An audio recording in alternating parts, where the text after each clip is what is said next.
세계보건기구가 코로나19의 세계적 대유행을 의미하는 팬데믹을 선언했죠. 우리나라 방역 정책에도 변화가 있을까요? 사회부 박호금 기자와 알아보도록 하겠습니다. 어서 오십시오.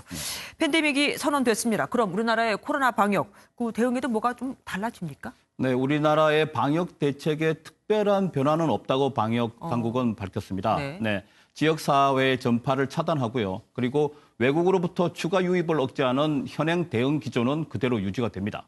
다만 방역 당국은 최근 콜센터나 스포츠 시설 등 밀집된 닫힌 공간에서 집단 감염이 증가하고 있어서 이런 사업장에 대해서 집중 관리를 하겠다고 밝혔습니다. 뭐 이미 할 수 있는 모든 비상체제는 가동하고 있다. 뭐 그건 것 같아요.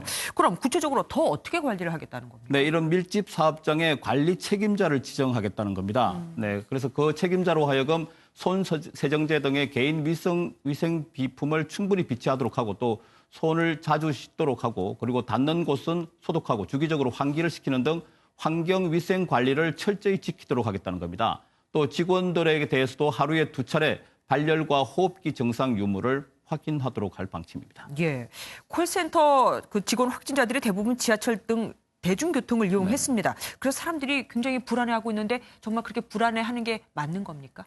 네, 방역 당국의 설명에 따르면 같은 지하철이나 버스를 이용했다고 해서 감염 가능성이 높은 건 아니다. 위험하다고 얘기할 수는 없다고 밝혔습니다. 네. 그 이유가 유럽의 질병관리기구는 증상이 있는 사람과 2m 이내에서 15분 이상 대화를 하는 등 접촉했을 때 밀접 접촉자로 본다고 합니다. 그리고 미국의 질병관리센터도 코로나19 환자의 가족이나 이 환자를 돌보는 의료진, 그리고 가까이에서 일을 같이 하는 직장 동료 등을 밀접 접촉 사례로 규정을 하고 있습니다. 따라서 출퇴근 시간에 지하철이나 버스에서 단순히 마주쳤다고 해서 감염될 가능성은 낮다고 합니다. 그리고 확진자와 감염 대상자가 서로 마스크를 쓰고 있었다면 감염 가능성은 더 낮다고 하는데요.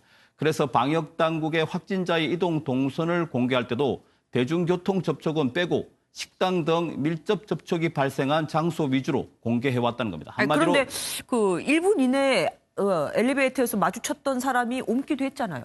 네네. 그건 방역 당국의 설명에 따르면 택시는 또 다르다고 합니다. 지하철하고 또 버스와는 택시와는 다르다고 설명을 했는데요. 네. 택시에서 승객끼리 또는 승객과 기사 사이에 가까운 거리에서 상당한 시간이 흘렀다면 어느 정도 감염 가능성이 있다고 합니다. 공간이 좁기 때문이 그런데요. 따라서 엘리베이터도 좁은 공간이기 때문에 바이러스가 남아있을 수 있고 이용자 간의 거리가 가깝기 때문에 위험성은 더 크다고 할 수 있겠습니다. 예, 요즘 콜센터 등 집단 감염이 이어지고 있지만 전반적으로 봤을 때는 확진자가 좀 감소 추세입니다. 그런데 사망자가 늘고 있어요. 네, 방역 당국도 이 사망자 줄이기에 역점을 두고 있다고 인정을 했습니다. 그러니까 사망자가 나오는 자체가 슬픈 일이고요. 국민들의 불안감을 키우는 요인이기도 하다고 그렇게 설명을 했습니다. 방역 당국은 특히 기저질환이 있는 고령 환자의 대기 시간을 최대한 줄이도록 하겠다고 밝혔는데요.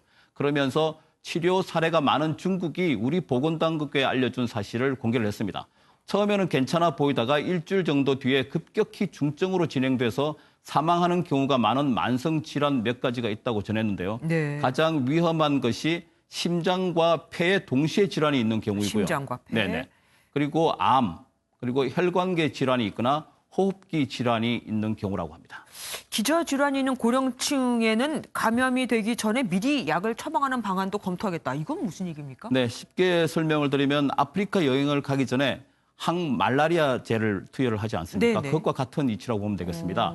근데 코로나19에 감염되지 않았더라도 그런 환자에게 노출될 가능성이 있고 특히 기저질환이 있는 고령층, 다시 말해서 고위험군에게는 증세가 나타나지 않더라도 미리 예방적으로 항바이러스제나 항말라리아제를 투여하겠다는 겁니다. 그 대한감염학회가 치료 지침으로 제안을 한 건데요. 정부는 빨리 임상 전문가들과 논의를 해서 필요하면 바로 적용하겠다고 합니다. 그러면은 이 예방주사, 그러니까 백신과 같은 역할을 한다 이겁니까? 네, 그건 아닙니다. 백신은 미량의 항원을 넣어서 항체를 만들어서 네네. 스스로 이겨내게 면역력을 높이는 건데요. 이거는 그런 건 아닙니다. 그리고 항바이러스제는 바이러스를 잡는 일종의 치료제인데요.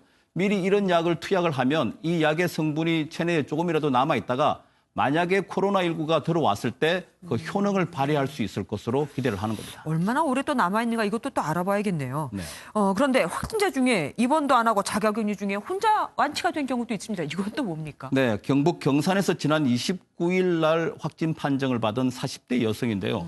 본인이 스스로 원해서 자가격리에 들어갔습니다. 네. 그런데 지난 11일 완치 판정을 받았다고 합니다. 이와 관련해서 방역당국은 오늘 한중일 세 나라의 전화회의에서 중국 측이 강조한 것이 있다고 소개를 했는데요. 전체 환자의 80% 정도는 경증으로 별다른 치료를 하지 않더라도 완치가 되더라 이렇게 밝혔다는 겁니다. 연령이 높지 않고 그리고 기저질환이 없으면 특별한 의학적 도움이 없이 완치되는 경우가 있다고 알려져 왔는데요. 우리나라에서도 그런 사례가 나오고 있다고 방역당국은 설명을 했습니다. 문제는 이 80% 안에 내가 들지 않을 수 있다는 것 때문이겠죠. 오늘 말씀 여기까지 듣겠습니다. 감사합니다.